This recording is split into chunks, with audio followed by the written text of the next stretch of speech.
Управниот одбор на Фудбалската федерација на Македонија донесе одлука судиите и контролорите кои се од општинските фудбалски сојузи Струмица и Кочани да бидат суспендирани, односно да не бидат повикани на семинарот во пресрет на новата сезона, што остави многумина затечени.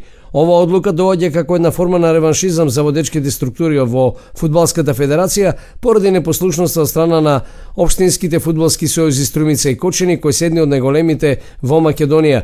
Во општинскиот фудбалски сојуз Струмица членуваат прволигашот Академија Панде, второлигашот Беласци Детонит, како и третолигашите Хоризонт, Турново, Тиверија, Спартман, Раклеш и Василево, како и женскиот фудбалски клуб Тиверија.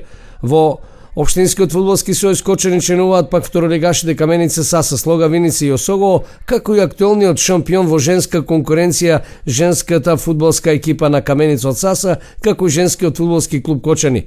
Тука се разбери третолигашите Брегалница, Делчево, Малиш и Чешиново. Имено како што е познато, општинските фудбалски сојуз на Струмица и на Кочани не му дадоа подршка на актуелниот председател на федерацијата Сеедини за нов мандат. Ова е уште една од низа контрадикторните одлуки на Фудбалската федерација, со која спортските работници се оддалечуваат од фудбалот, а на нивна сметка за овој спорт во државата одлучуваат фотелјаши. Стои во реакцијата на општинските фудбалски сојузи на Струмица и Кочани.